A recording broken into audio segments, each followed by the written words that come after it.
Hello, and welcome to another writing workshop. Just gotta adjust my seat, there we go. Tonight we'll be talking about literary foils. Not like aluminum foil or anything, although it's kind of related somehow. I'll explain when the lecture goes underway. We'll probably start in like another 5 minutes. We'll just sit here and talk to anyone who wants to say hi,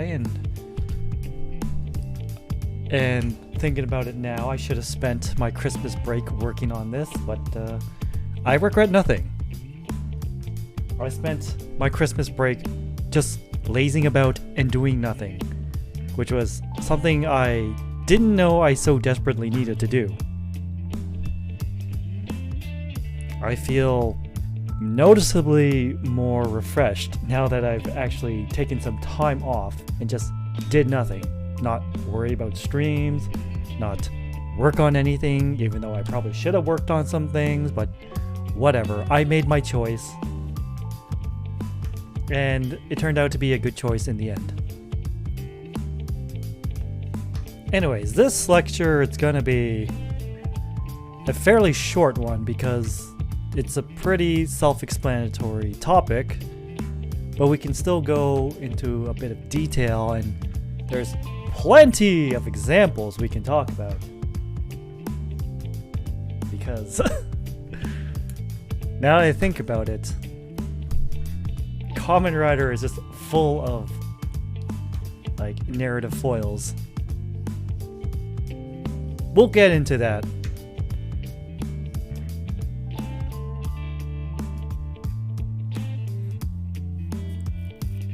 And the more I thought about like examples of foils,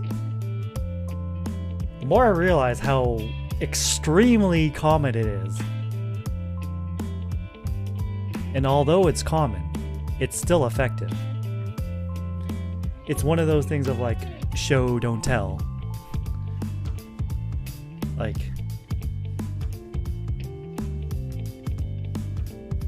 you can talk about how a character is like X, Y, and Z, but to really highlight their XYZ qualities, you need to have a foil next to them to really highlight it.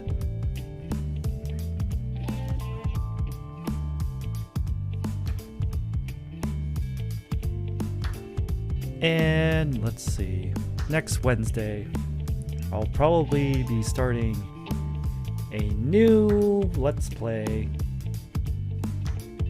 chosen by chat. You guys chosen in Discord. It was a tie between Chaos Legion and Dot Hack Infection. And I figured, you know what? I actually have Chaos Legion in my possession right now. I can get Dot Hack Infection. I just have to go a little out of my way to get it. It's not currently in my house. So, next Wednesday I will probably be starting Chaos Legion. Yeah, it'll be Monday, Yakuza Kiwami 2, Tuesday, Art, Wednesday, Chaos Legion, and then the usual Thursday, Friday, Saturday, not doing anything. At least, not doing anything on stream. And then Sunday will be Kamen Rider Hibiki, as always.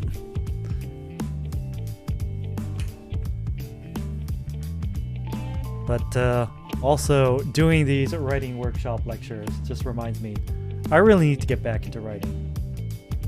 Like, I've taken some time off to like, kind of like, refocus on what I need to do, or what I want to accomplish as a VTuber. And you know, with the turn of the new year, I've kind of solidified what I want to do. It's just gonna take a while. And it's gonna take a lot of hard work too. Well, maybe not necessarily hard work. Maybe hard work is the wrong term. It's gonna need a lot of continuous effort on my part. As in, it's something I have to like actively work on. It's something I can't really let slip. But then again, that could be said about anything worth doing.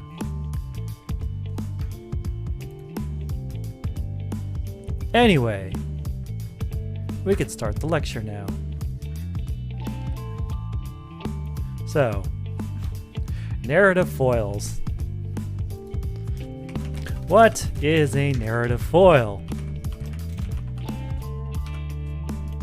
Wow. Already to a good start. I can't even spell narrative right. There we go. What is a narrative foil? In the simplest terms, a foil is a supporting character who has a contrasting personality and set of values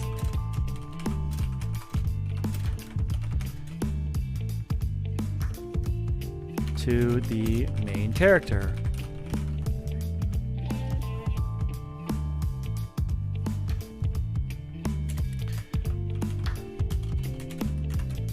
Yeah. I should adjust my keyboard. There we go. Putting a foil beside the MC draws attention to the MC's attributes. A good analogy for this is a shiny new bike you just got. You can't really appreciate the new bike unless you just spent the last summer pedaling uphill on a rusty and broken bike. Only after doing something like that do you appreciate how light the bike is, how well the gears work, etc.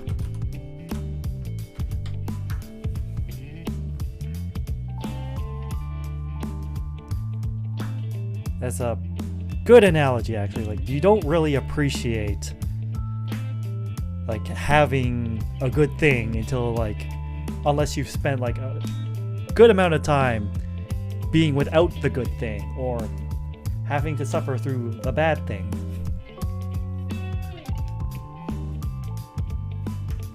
It's like that old saying, you can't appreciate the sunshine without having the rain first. Anyway, just duplicate the next slide. There we go.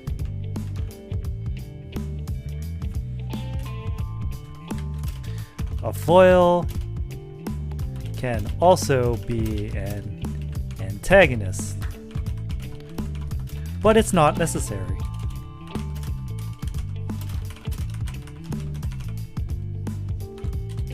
A foil can be a friend, a family member, a mentor, a teammate, etc. A foil can even be an object, a place or an object. In fact, the term foil comes from an old jeweler practice. Is that not how you spell jeweler? Oh, it's two L's. Well then, of placing a foil behind a jewel to make it shine more, which is precisely why we call it a foil in narrative storytelling. Because the foil serves to enhance specific character traits of the main character.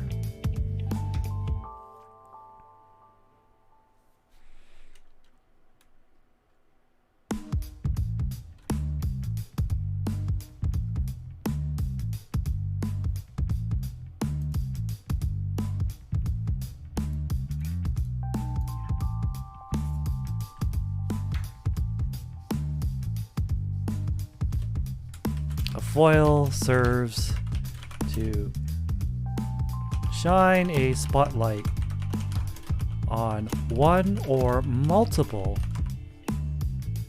traits of the main character.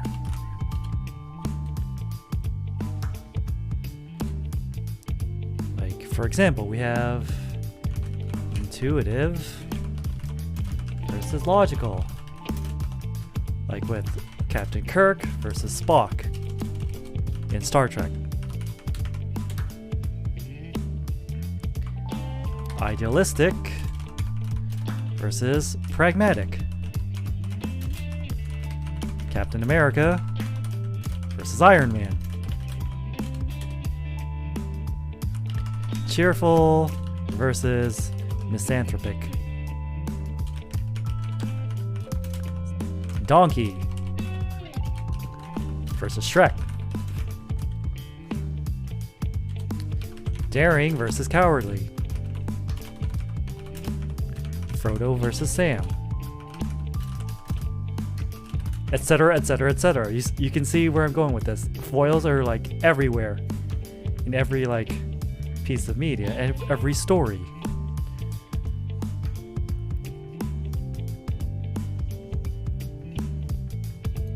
And those examples I just showed, none of those are antagonists. Many of them are friends, teammates.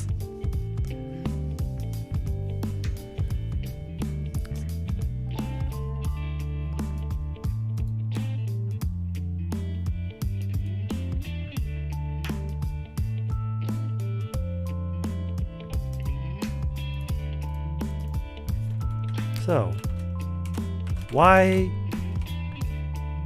foils?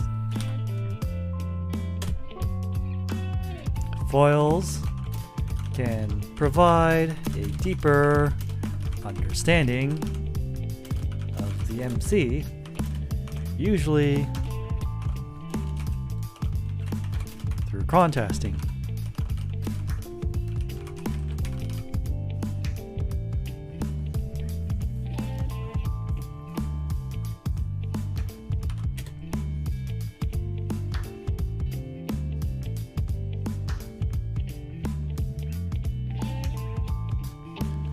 Example, without Mercutio, I think his name is. Let me just check. It's been a long time since I've read Romeo and Juliet. Yes.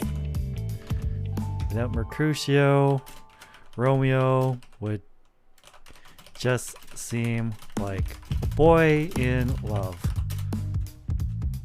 But with Mercutio, who's more grounded and cynical, we see just how overly romantic and obsessive Romeo is, in contrast. I mean, he fell head over heels in love with a girl he just met at a party once.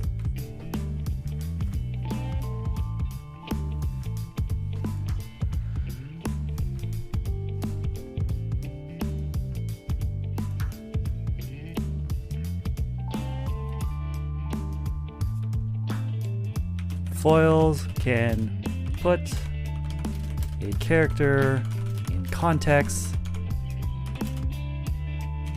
and set a proper gauge. Is that how you, there we go. That's how you spell gauge.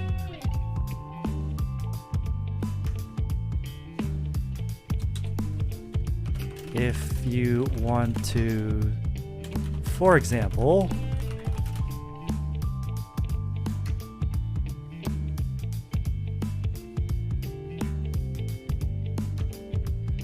show just how odd it is for your main character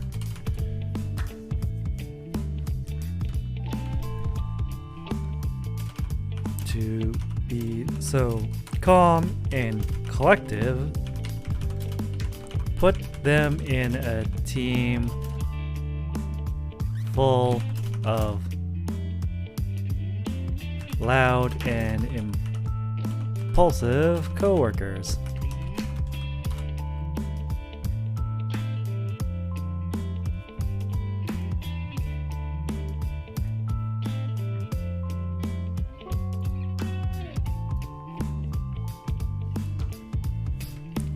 Foils can show the different paths and different choices that the main character could have chosen.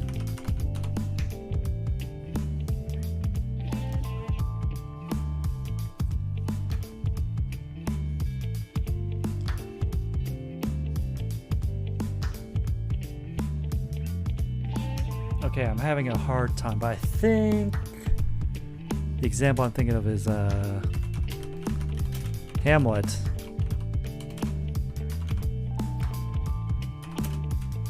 Hamlet chooses to expose and embarrass his uncle through a performance exposing his crimes.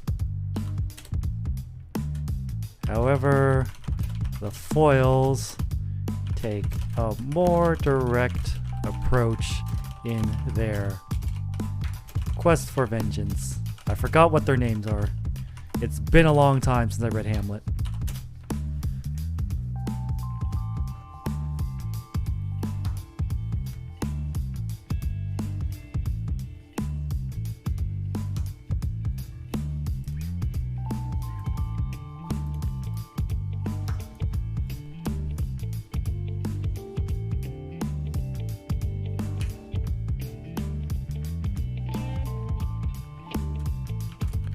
Foils can actually be a setting.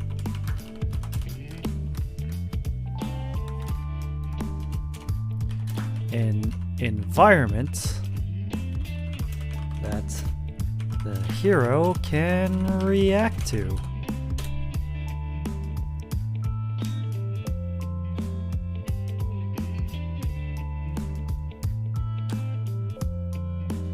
For example, Harry Potter lived under the stairs at his aunt's and uncle's place. Hogwarts serves as a huge contrast to this and highlights the new and unusual world that Harry is suddenly thrust into.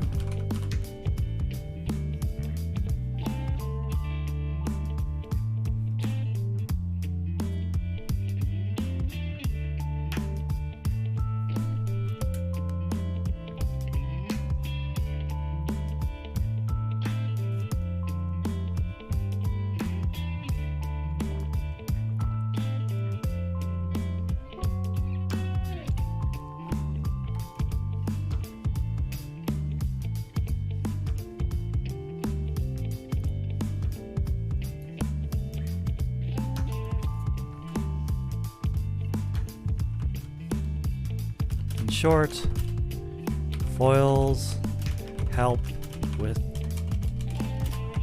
the old show, don't tell. You can tell that your character is X, Y, Z, but that's boring.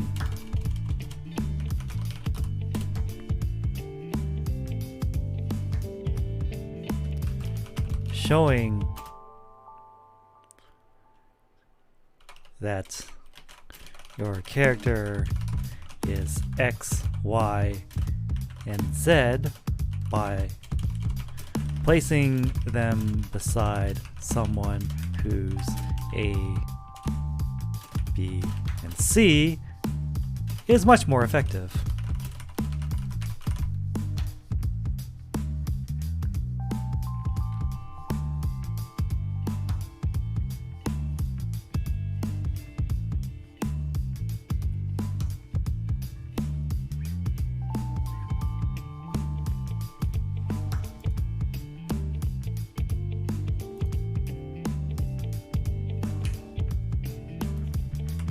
Examples of foils. This is what we're going to be talking about for like the rest of the lecture.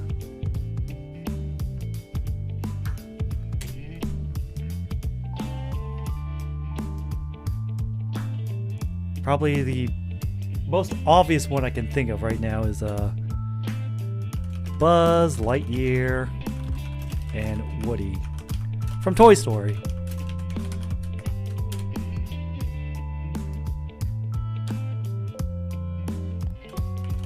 Buzz is shorter and bulkier. Woody is taller and thinner. Buzz has more vivid primary colors. Woody is dressed in more earth tones.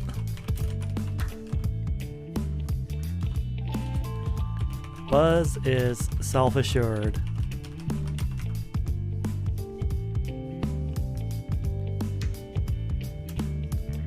But has delusions of grandeur about being a real space ranger at first.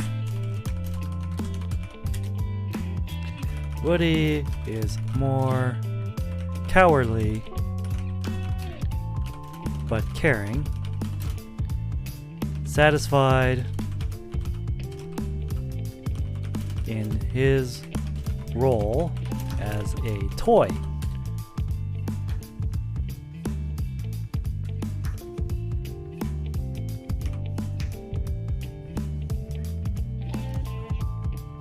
They both highlight each other's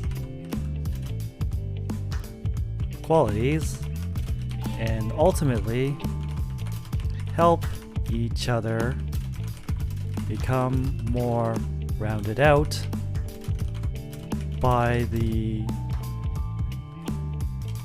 first movie's end.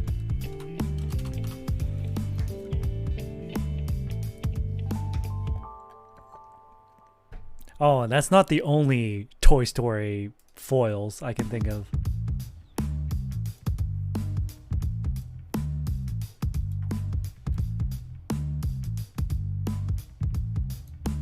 What was her name? Jessie. Yeah, her name was Jessie. Woody and Jessie. Toy Story 2.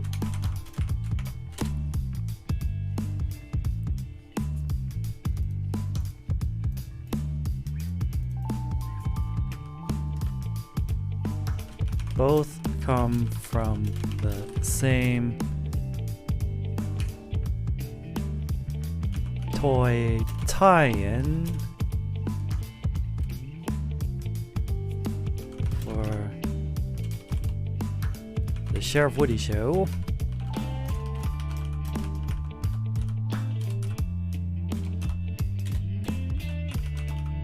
Woody is confident that he'll always be Andy's side as a toy. However, the introduction of Jessie opens up the possibility that he could be abandoned.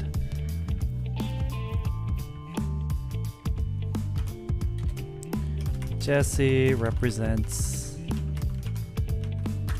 a possibility, a choice to be preserved forever in a museum. And that's where the main conflict of the movie presents itself.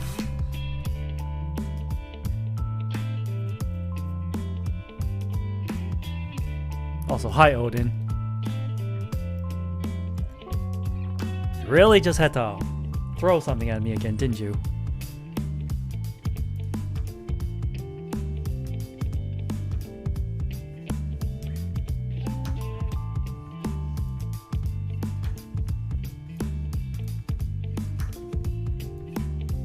Yes, the text mix is real.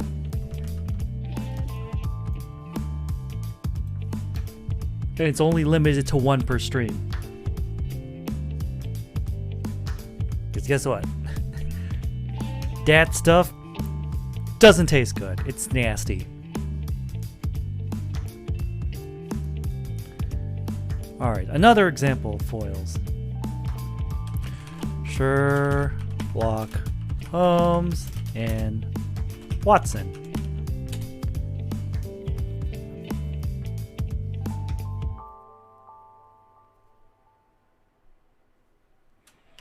Holmes is brilliant.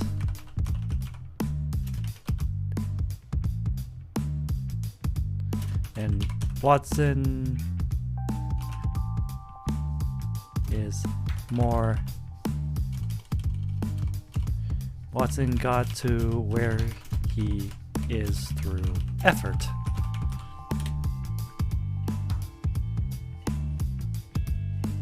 Ah, you've been binging 01. That's good to hear. You know what? I think we might even talk about 01 later, as we're going through examples of foils.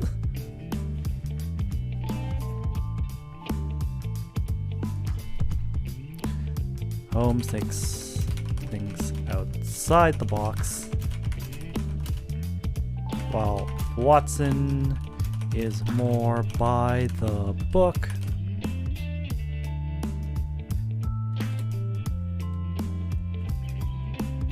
Watson is no slouch himself, being a doctor and a veteran.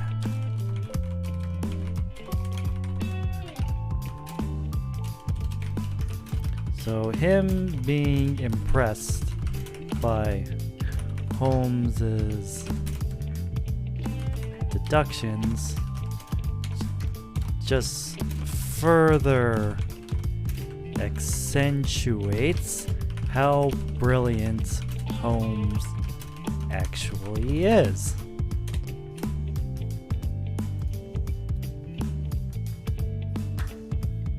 Yeah, so we're talking about foils, like literary foils, narrative foils. Basically a character or even a place or object that serves to highlight certain characteristics of your main character, or even your secondary characters.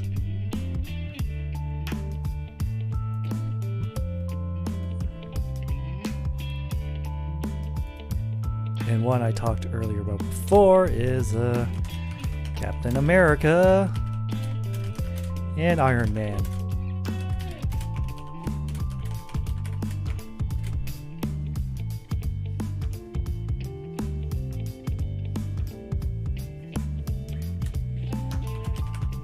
Cap was a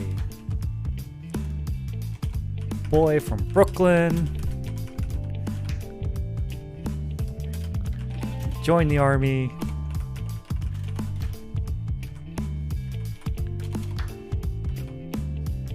and underwent the Super Soldier program to beat up Nazis.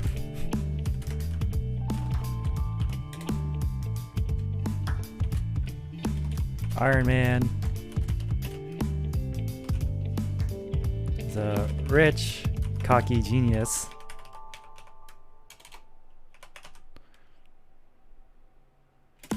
that likes to play by his own rules.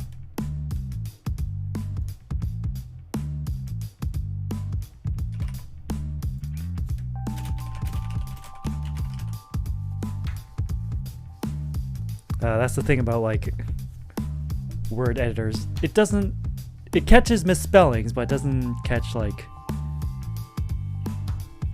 improper use of words. Like if it's spelled right, that's all it cares about.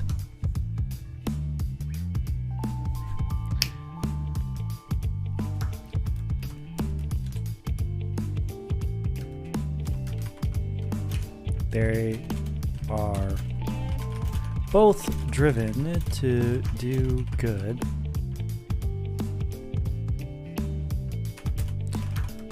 but when they're placed in the same team, they often clash and argue, highlighting how similar but also how different they are.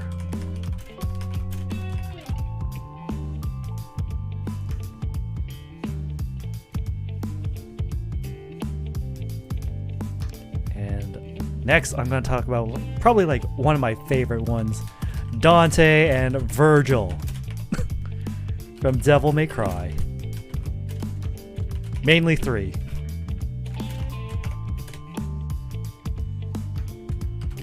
Dante is red, Virgil is blue.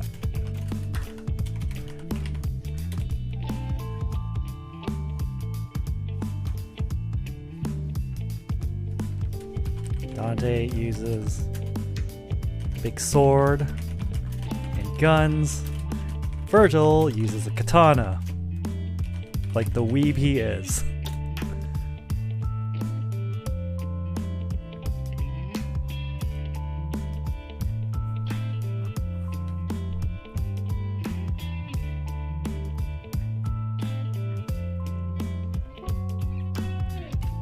Dante is wacky woohoo pizza man. Virgil is more calm and collected.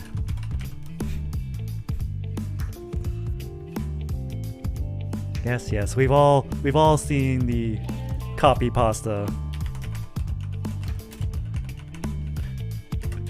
Glorious Nippon steel, folded over 1,000 times.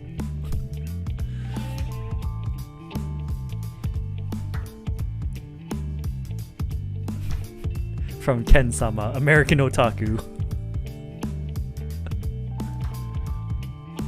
Anyways, back to Dante and Virgil.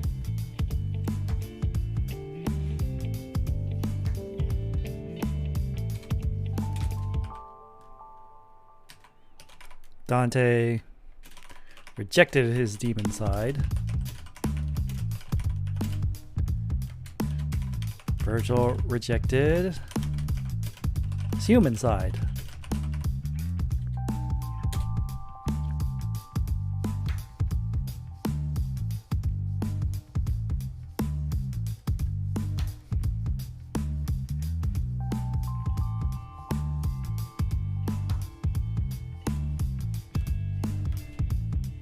Even their gameplay style is different. Dante is all about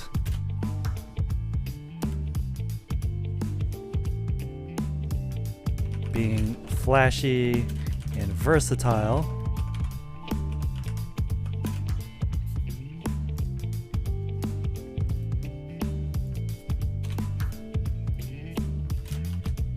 Virgil is all about focus and precision.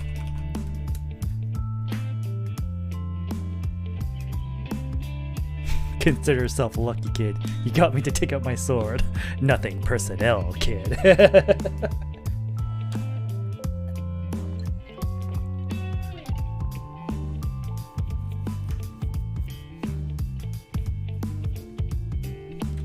They're twins. But they're so different.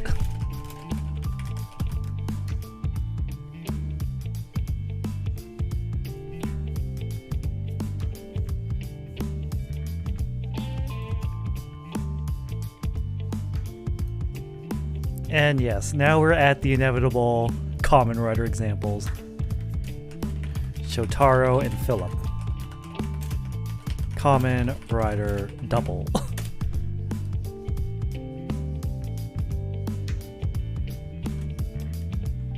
As double, Shotaro is the body, Philip is the mind.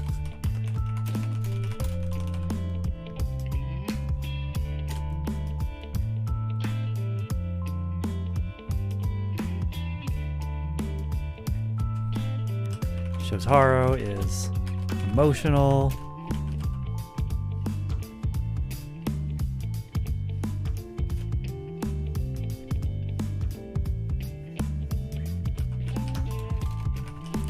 Footwork. Philip is analytical. Analytical and puts the pieces together.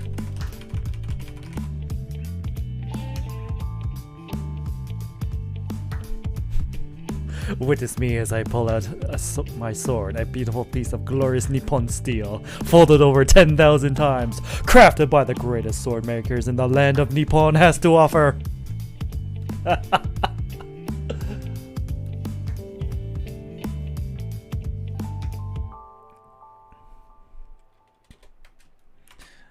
The two work together to make up for each other's shortcomings.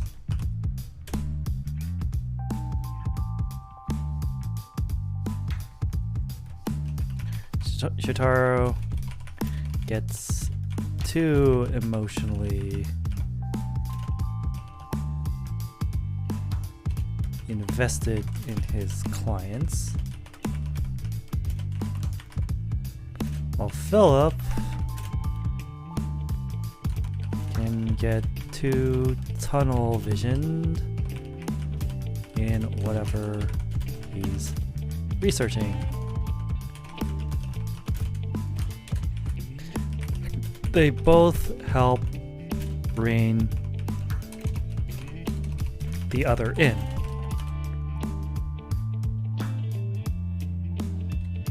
How do I do? I'm doing all right.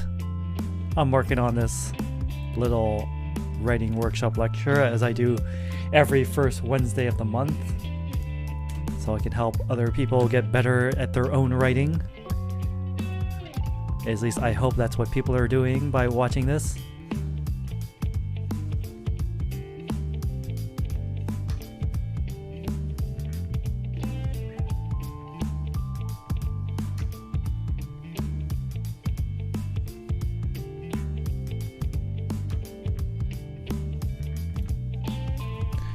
All right.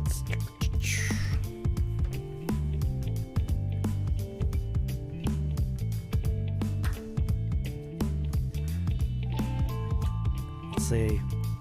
We could talk about Ryuki versus Oja in Kamen Rider Ryuki.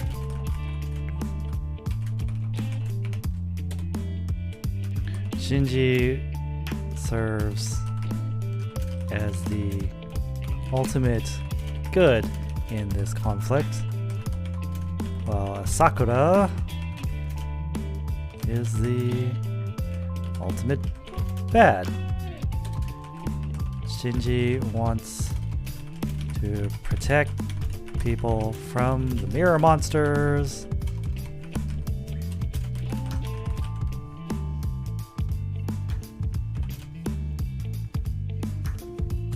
Sakura just wants to sate his violent impulses.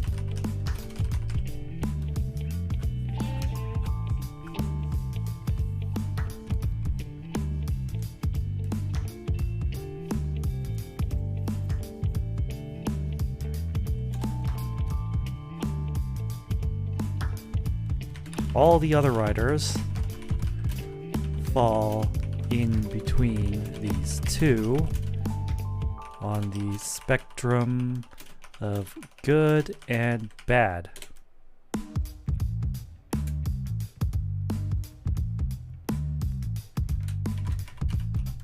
Tezuka is Shinji Light, and Shibara, is that how you spell this? Shibao Jun. Ah, there we go. It's a U, not an O. Is a Sakura Light.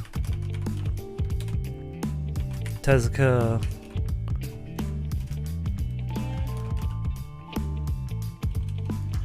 couldn't reach Shinji's level of determination,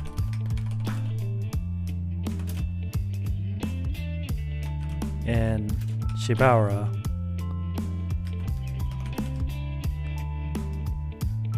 a Sakura's level of ruthlessness, which is why these two couldn't win the Rider War.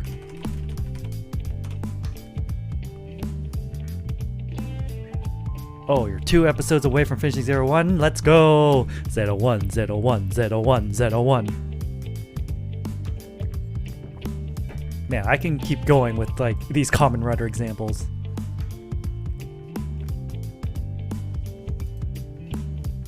But like Shinji versus a Sakura as foils is like probably one of the most prominent examples. Speaking of Ryuki, I mean Ace and Keiwa, Kamen Rider Geats. Since there's a lot of similarities between Geats and Ryuki. Ace is a confident,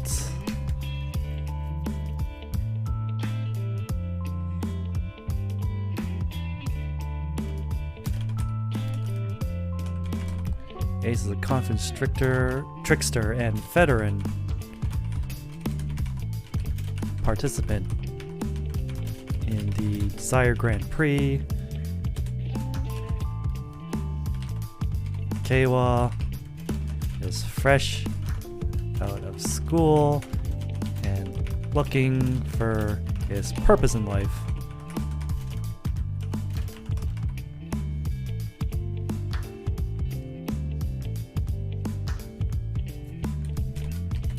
Ace isn't above using trickery, while Keiwa is a good-natured kid.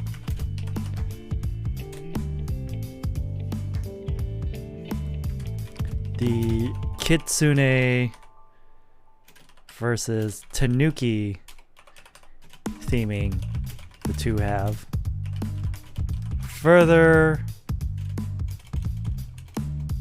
serves to further cement how the two serve as foils to one another.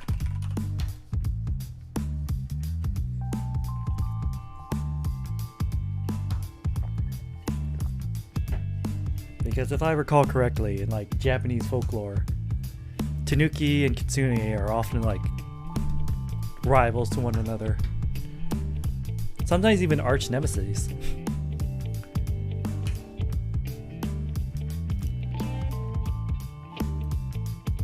Like, I could go on with all like... Oh, of course I have to talk about Eiji and Ankh. Kamen Rider O's. Wow, Thunderbird's talking about Kamen Rider O's. Who's surprised? Absolutely nobody.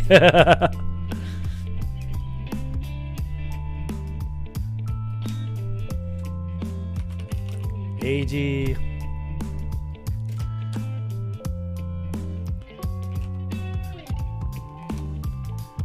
is heroic to a fault,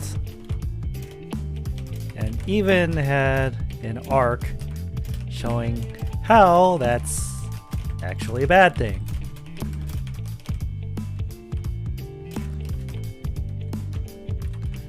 He'll jump at any opportunity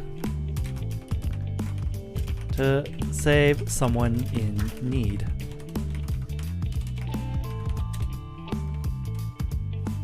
Ankh, in contrast, is only looking out for himself. He dislikes humanity as a whole, and his fellow Greed even more. I'm shocked to the core, but A for effort, Odin.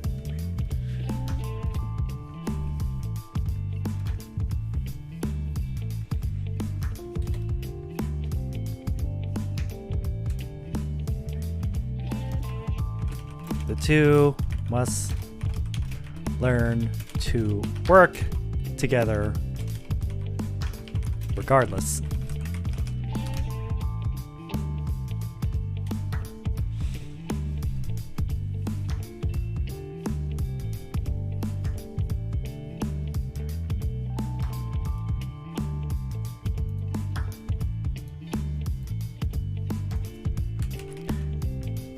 Basically, every main rider and secondary rider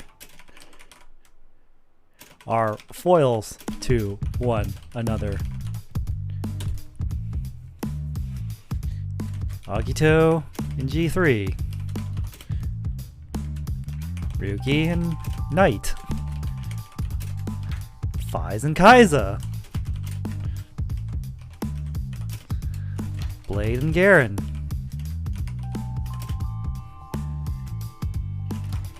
Ibuki and Ibuki, Double and Axel, O's and Birth. The list goes on and on.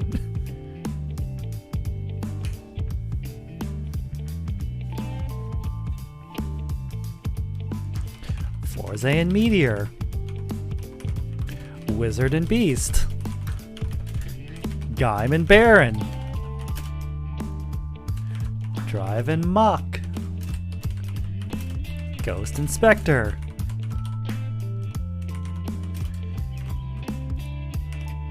Exade and Brave, Build and Cross, and like you said, Cross and Grease.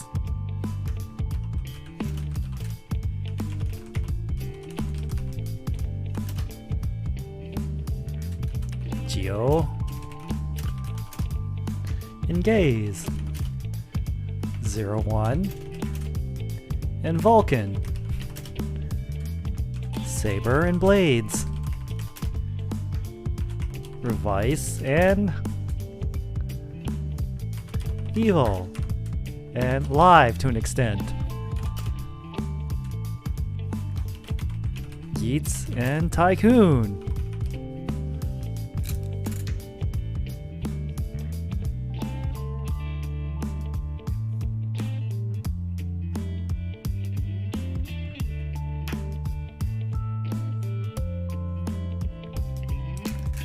like, Toei knows what they're doing, at least in this department. They know to make, like, the main and secondaries, like, contrast each other a lot.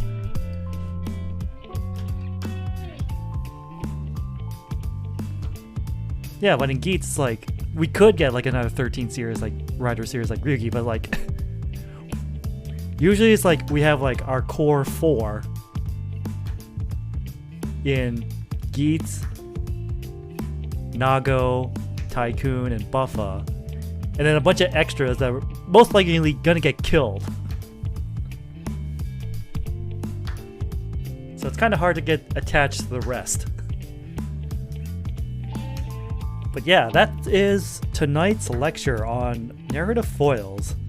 Like I said at the start, it was going to be a short one because it's really self-explanatory, but keep in mind these things when you're writing your story.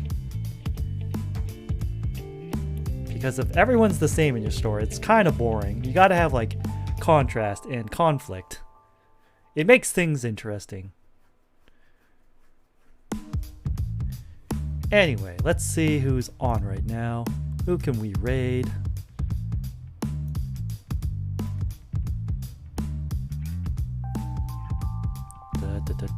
Who's on right now?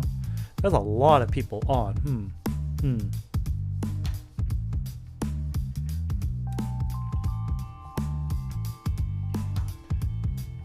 Thank you for the lecture. Anytime. Well, not anytime. It's just every first Wednesday of the month. But you know what? Let's go raid KB. They're playing the new Pokemon game. The Scarlet and Violet one. Anyways, before we do that, there's a link to my socials. Follow me on Twitter for any schedule updates. I do believe I'm going to be adding something on Friday morning. I think the new Genshin announcement stream is going to be Friday morning, so I'll be joining some of my Australian and like Indonesian friends watching that. Follow my YouTube channel for all the VODs. Join the Discord if you want to hang out, and there's a link to my throne if you're feeling generous. And let's get the raid message going. As usual, it's the usual Thunder raid. There's the non-sub version and the sub version. There you go, and let's go raid KB Angel. Like I said, they're playing Pokemon Scarlet Violet. And remember to stay prime.